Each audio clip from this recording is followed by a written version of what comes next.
beberapa waktu yang lalu saya bikin video untuk Deddy Corbuzier itu. Saya memberi peringatan kepada dia bahwa ingat, sebelum pindah agama pikir baik-baik. Kenapa? Karena keputusanmu sekarang menentukan nasibmu di dalam kekekalan. Jikalau keputusannya benar, masuk surga. Keputusannya salah, masuk neraka. Maka pikir baik-baik. Karena keputusan kita hari ini, ikut Yesus atau tinggalkan Yesus, menentukan nasib kekal kita. Lalu saudara, beberapa saat setelah video saya itu tersebar, lalu muncul satu video dari seorang pendeta namanya Rudy Pan.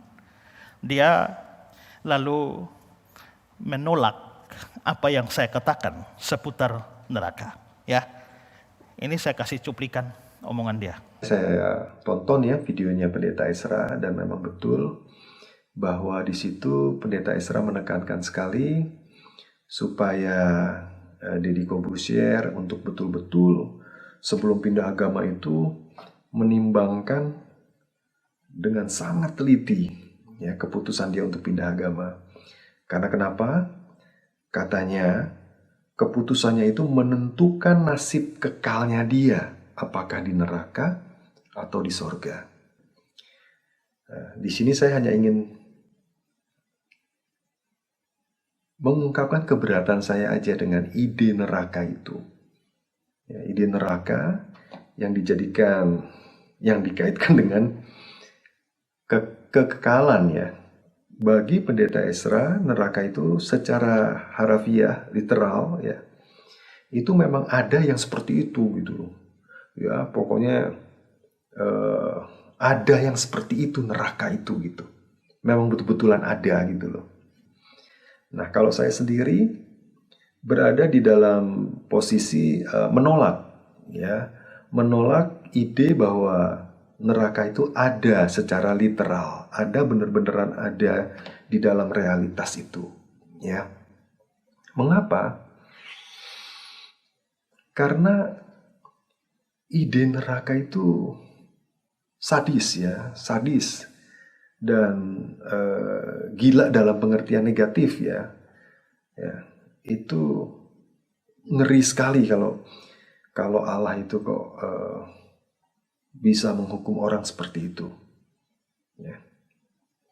Karena ini dikaitkan dengan kekekalan loh, neraka itu dengan kekekalan. Jadi nanti kalau orang udah mati, nanti dihukum atau dia masuk surga, nanti kalau dihukum ya dia kekal gitu loh. Jadi saudara bayangkan, kekal itu tuh pada umumnya kita pahami sebagai ya selamanya ya tanpa batas waktu itu loh. Jadi kita yang fana ini ngambil keputusan, kalau salah dihukumnya abadi, ya selamanya lah gitu dihukumnya. Dan itu ngeri sekali loh, ya sadis sekali loh. Kita saja nih sebagai manusia yang berdosa ya, kalau menghukum orang itu ada batasnya, hukuman maksimal ya kan, ada batasnya. Jadi kalau maling ayam itu nggak ujuk-ujuk maling ayam boleh dihukum seumur hidup, kan nggak begitu ya. Maling ayam beda ya sama yang korupsi, ya gembong narkoba beda. Nah, kita pasti gampang sekali loh merasakan ketidakadilan ketika seseorang tuh ngambil permen gitu ya, tau-taunya dihukumnya seumur hidup. Ya, kita gampang sekali kan. Neraka itu kayak begitu gambarannya. Ya, kalau kita sebagai manusia ngukum orang, ya ada sih yang ngukum orang sampai berapa ratus tahun ya, tetapi itu jarang ya. Tapi pada umumnya kita hukuman maksimal itu hukuman mati. Dan hukuman mati itu satu kali loh. Satu kali kematian gitu. Satu kali aja. Jadi nggak udah mati dibikin mati lagi, nggak bisa. Udah mati ya sudah gitu kan ya. Tapi ide neraka itu kita dihukum mati berkali-kali sampai nggak terbatas gitu. Dan itu yang mengerikan ya. Itu sadis sekali, ide yang sangat sadis sekali. Ya, ide neraka itu. Kok orang bisa menggambarkan Allah yang seperti itu gitu loh. Kalau saya sih yakin sekali itu gambaran Allah dari imaji dia doang ya. Yang tidak ada dalam kenyataan ini, tidak ada Allah yang modelnya kayak begitu gitu loh. Monster banget gitu ya. Ya. Dan itu juga nggak seimbang. Kesalahannya dilakukan di dalam kefanaan, tetapi dihukumnya di dalam kekekalan.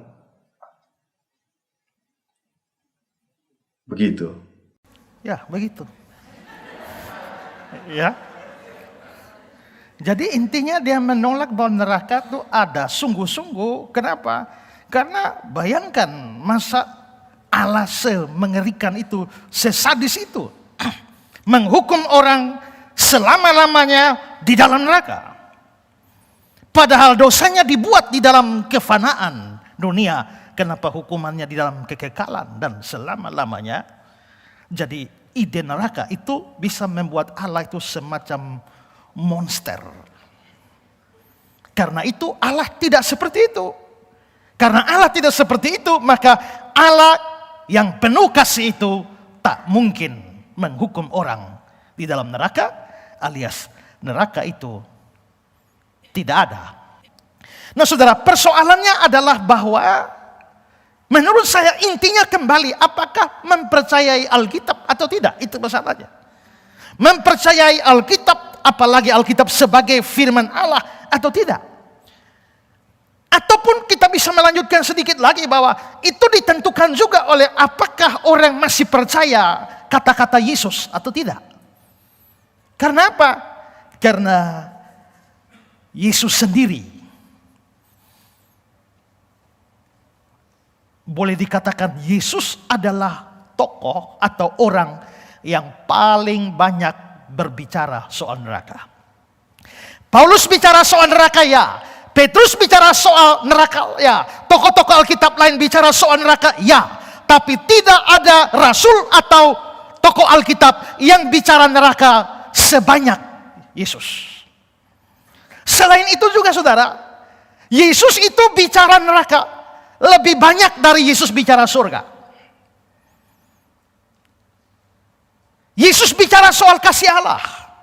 Tapi dibandingkan Yesus bicara soal hukuman neraka dan kasih Allah, maka kasih Allah itu dibicarakan lebih sedikit daripada penghukuman neraka. Maka sekarang menurut saya persoalannya kembali, masih percaya tidak pada Alkitab? Atau masih percaya tidak pada Yesus? Yesus banyak kali bicara soal neraka. Dalam Matius 5 ayat yang ke-22. Tetapi aku berkata padamu, setiap orang yang marah terhadap saudaranya harus dihukum. Siapa yang berkata kepada saudaranya kafir, harus dihadapkan kepada mahkamah agama.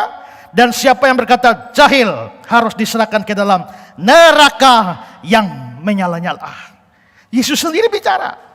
Orang yang bilang kafir masuk neraka. Kayaknya ada yang senang nih ya. Ayat 29-30. Maka jika matamu yang kanan menyesatkan engkau, cungkilah dan buanglah itu. Cungkil mata. Karena lebih baik bagimu jika satu dari anggota tubuhmu binasa, daripada tubuhmu dengan utuh dicampakkan ke dalam neraka. Dan jika tanganmu yang kanan menyesatkan engkau, penggalah, buanglah itu. Karena lebih baik bagimu jika satu dari anggota tubuhmu binasa pada tubuhmu, daripada tubuhmu dengan utuh masuk ke neraka. Yesus suruh cungkil mata, penggal tangan. Ini tidak harfiah. Ya. Karena itu kalau sampai saudara potong tangan cungkil mata itu bodok namanya. Ya. Tapi terlepas dari makna ayat itu, Yesus jelas bicara soal dicampakkan di dalam atau ke dalam neraka. Berarti Yesus secara eksplisit menyatakan ada neraka. Matius 10:28. Janganlah kamu takut pada mereka yang dapat membunuh tubuh, tetapi yang tidak berkuasa membunuh jiwa. Takutlah terutama kepada Dia yang berkuasa membinasakan baik jiwa maupun tubuh di dalam neraka. Matius 23:33. Hai kamu ular-ular. Ini untuk para ahli Taurat. Hai kamu ular-ular, hai kamu keturunan ular beludak, bagaimana mungkin kamu dapat meluputkan diri dari hukuman neraka? Dalam Lukas 12 ayat 5, aku akan menunjukkan kepada kamu siapakah yang harus kamu takuti. Takutilah dia yang setelah membunuh mempunyai kuasa melemparkan orang ke dalam neraka. Jadi saudara, itu hanya beberapa ayat saya kasih. Ada begitu banyak ayat dari mulut Yesus sendiri yang bicara soal neraka. Maka jikalau neraka memang tidak ada, Yesus sedang berbohong di sini. Bukan cuma Yesus, rasul-rasul, tokoh-tokoh Alkitab juga bicara soal neraka. Biarpun tidak eksplisit menggunakan kata neraka, tidak bisa tidak. Mereka sedang bicara soal neraka atau soal penghukuman kekal.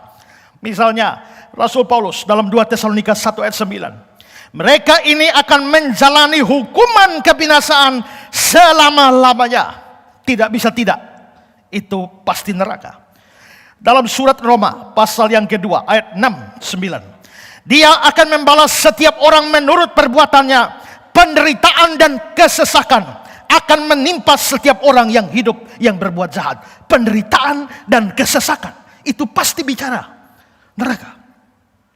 Lalu dalam surat Petrus mengatakan dalam 2 Petrus 2:17, guru-guru palsu itu adalah seperti mata air kering, seperti kabut yang dihalaukan taufan.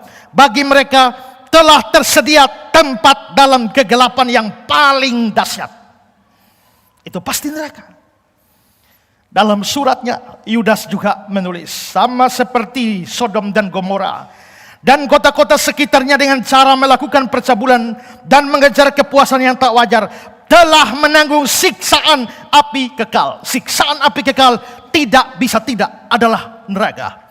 Lalu Rasul Yohanes di dalam penglihatannya di Wahyu pasal 14 ayat 10-11, maka dia akan minum dari anggur murka Allah yang disediakan tanpa campuran dalam cawan murkanya, dan dia akan disiksa dengan api dan belerang. Ayat 11, maka asap api yang menyiksa mereka itu naik ke atas. Ada kata-kata disiksa dengan api dan belerang, asap api yang menyiksa mereka, tidak bisa tidak adalah neraka. Jadi jelas bahwa Yesus dan rasul-rasul, penulis-penulis kitab suci, memang semuanya mempunyai konsep tentang neraka sebagai sesuatu yang betul-betul ada. Jadi, kalau sampai neraka tidak ada seperti yang dipercaya pendeta Rudi Pan tadi, maka sesungguhnya Yesus dan para rasul, para tokoh Alkitab sedang memberitakan kebohongan terhadap atau kepada para pendengarnya. Tapi pertanyaan kita, apakah pendeta tadi tidak baca Alkitab? Pasti baca. Dan pasti menemukan banyak ayat di Alkitab seperti yang sudah saya tunjukkan tadi. Lalu apa pendapat mereka?